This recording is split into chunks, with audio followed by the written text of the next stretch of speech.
Ken here. Welcome back to part 3 of the Goju Ryu books I'm covering for my book reviews on Goju Ryu Karate. For this last one, I'm going to wear my Goju Ryu t-shirt that I have. I always, for some reason, make sure I have good 2 or 3 of these t-shirts, and I'm going to wear one for this particular episode. Keep this as brief as possible. So the first one is the Karate Dojo by Peter Urban, and then the second one I just did, of course, is Goju Ryu Karate by Lex Olden of the Netherlands.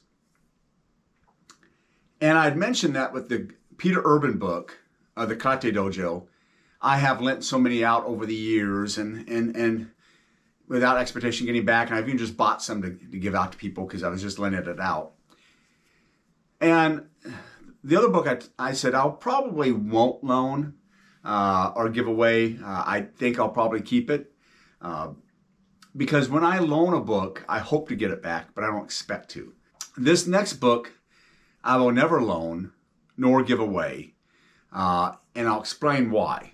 Person who passed away in 2011, her name is Ellie. She was from Denmark, and she had died of a metastasized breast cancer that had metastasized in her brain. And she wanted something special for me to have. And so this book is my parting gift from her. So besides Ellie giving me this book as a departed gift, what else makes this book special? Well, the reason why she got this as a departed gift, because she knew I was a karate instructor. And it has this nice box it came in. It is a nice hardbound book. Look at this gold, for lack of a better lining for the edges of the page. It's beautiful. It comes with this nice dust jacket. And here is the hardbound look of the book.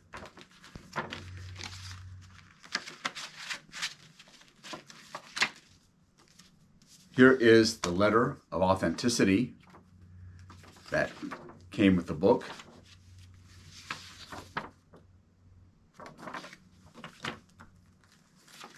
As well as it is stamped here on the page. Limited edition. This book happens to be 1988 of 2000 printed. I got this book in 2011 when she had passed, and I have treasured it ever since. Now this book will not be one again. I'm going to say I don't loan it, and it's never going to be given away. When I pass, it will go to my son Jason, who is a first-degree black belt in karate. So, and it is very dear to me as this parting gift from a very, very special lady. And it has meant a lot to me. Now the book itself. The book itself, the pages here are just spectacular. I just had to stop and say that. And of course, it's got many pictures to start off on these wonderful pages.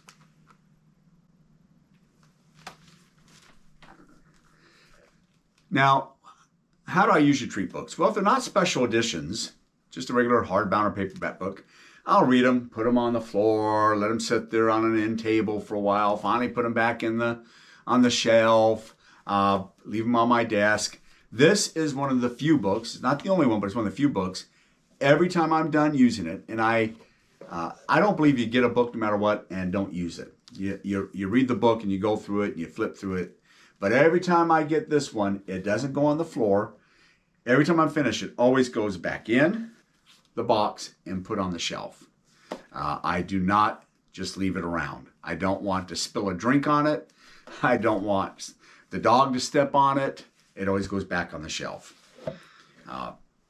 The person showed great love and care to make sure I had something to remember her by. She was 78, and so I take great care of it because it's very, very special. Now, the book itself was written as a text for his students, and you can tell that when you go through this book. If I may give the analogy in the binder. I saw that a lot in the 90s and even the last 10 10, 20 years, you still see people doing it. It's less and less now as a lot of these students are more advanced and they put things on an iPad or Kindle or they carry something like that around. But binders were really, really important. And some still are doing the binder method. And the binder method is a pretty good method. It gives you something physical and you take notes. And as you learn new things, you can put things in there, as well as those journals. So, a lot of people are doing that. But this book is one that kind of splits all those differences. Like the little thin books that I got when I took Isshin-ryu and Tenseido, this has basic information, but more. Now, this book does not take you from white belt to black like those binders or that book. But as we've discussed, the belt system was relatively new for karate back then and not all-encompassing. And while it was extremely important, the series of which you would do things was important to get there, but a lot of people would learn a lot of different techniques at white belt. He goes to the history of karate. So this book is not a primer, but it is, and I'll show you what I mean by that. The fundamentals of Goju Ryu karate are discussed. He'll get into Budo. Not very long, just a page, because it is kind of a text for students. All these things are to be springboards for students as they enter the art to learn more about, either in their oral tradition, in their training, or through other research. Karate, particularly back then, wasn't all about research. There wasn't as much to research. You would learn Budo in class by studying and by the character development of everybody else around you and inculcating that into your life. So it's just really a good solid page or so that's developed to Budo. And that is one thing that's going to be a little different here than it would be probably if this was written as an Okinawan text, because Budo is much more Japanese than it is Okinawan. I'm not saying you won't find it in Okinawan Karate Do, but you'll find a lot less of it. Similar to this way that you find a lot less Okinawan karate practitioners saying us, and you'll find a lot more of Japanese karate practitioners saying us. For Okinawans, it's very militaristic. It should only be said judiciously. Maybe in a belt test in which you have to spar 5 or 10 people, one after the other. And the Japanese karate systems, like Kyokushin or Goju, will say it much more frequently. And even for greetings, right? Or doing your push-ups, or that I understand. Okinawa, you'll get more height, and Japanese karate systems only, and particularly that of my experience has been with Goju, and even more so with Kyokushin, you'll get it much more often and less judiciously. Interesting enough that when you come to the United States, many karate systems, Kempo karate, Shotokan, Goju Ryu, even some of the Okinawan Tei and systems will say us frequently. And even a lot of the American freestyle karate systems will say us. The biggest person to think of that is probably Masoyama's Kyokushin, right? But it will show you the differences in how Budo is seen, because I do think us is very much a Budo spirit, if that makes any sense, than it is an Okinawan one. And so that just kind of highlights some differences between the Okinawan Goju Ryu and the Japanese Goju Ryu. He'll get in how to classify karate technically, the control and the training of the body. He'll go into the basics. He'll get into kata and kumite and the different types of kumite. He'll go into the knowledge, understanding for starting karate do. And that, again, I think that really reflects that he's writing this for his students. I think that's you can see that there. He will go on how to learn karate, and that's only half a page. And then he'll get into a story. And the story is kind of nice to go through. It gives you some insight. By the way, though you can't get this in hardback unless you buy it used from somebody who's willing to sell, you can get it in paperback. And I believe it's going for like $29.95 typically. What I like about this book is the period piece of it. So when he wrote this book for his students, you will see that when he goes to show techniques, right now the basic hand movements, showing parts of the hands that you are striking with. He'll do so with the feet as well. And when we get into the basics of Karate Do, blocking and punching and kicking, they are illustrations. That really reflects the time period. In the 60s, many books had illustrations instead of photographs. Now, not all. Many books still had photographs, but many had illustrations. And I have a few of those books that just had illustrations of what to do. My first karate book I ever had was a kung fu book, and I learned kung fu. And it was in the mid-70s, and it was illustrations. I still wish I had it. I don't. It was illustrations. And I think one is much better off pictures, but the illustrations do make you have to focus more. And in this text, he does a really good job on isolating a couple things about foot movements, particularly when it comes to kata. As I've referenced before, I'm not the best kata practitioner in the world. And so when I do study kata and I have to pay attention to it, I do much better from the illustrations than I do from the pictures. I don't know why, because when I look at a technique, I probably do better from pictures. So I think that's something quite phenomenal, but I found it really helped me.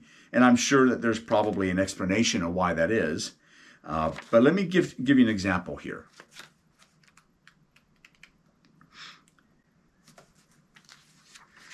The leg movement of Sanshin. You will see here that not only does it have the foot placement, but it has the full person.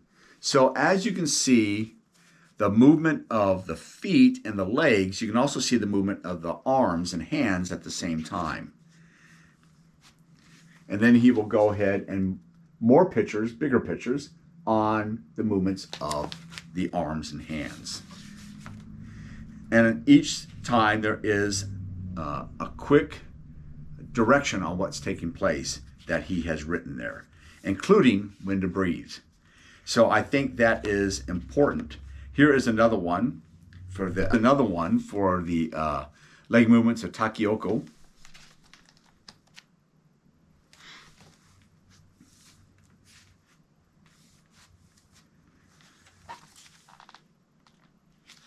And Takioko was also in Kyokushin. It's really the first kata. And the first one is punching at the chest level, and then the second one is punching at the head level. Not all Goju protectors, at least the ones I've encountered in Okinawan, they usually start with Geikisai that I've encountered. I may be wrong there, but that's just been my experience. And the Goju Ryu schools I've encountered where they have come from Okinawa.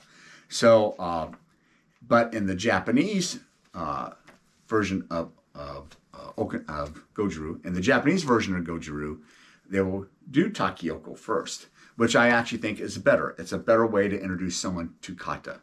And I think that is a more prudent way to start teaching kata. Matter of fact, Kyokushin kept that part, and Kyokushin uses Takioko, ichi and Takioko ni, to start into kata.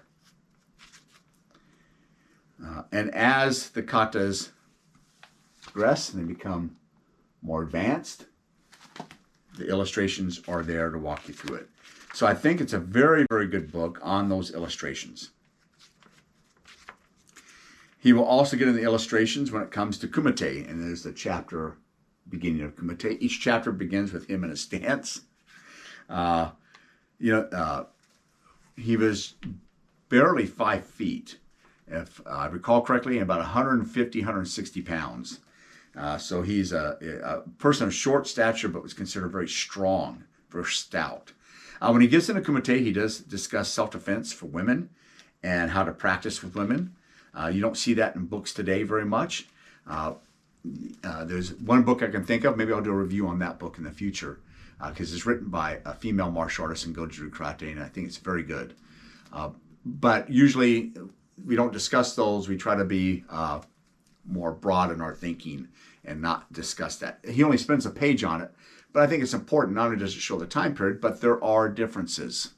And it should be, especially if it's in a text for the students, like this was meant to be, it probably should be there to remind people those differences and the goals of women in the martial arts and helping them get there. So it's real brief. It's not really controversial, but it does reflect the period and the time period. And then here is some self-defense techniques and illustrations. And he even does one where the illustrator has multiple attackers.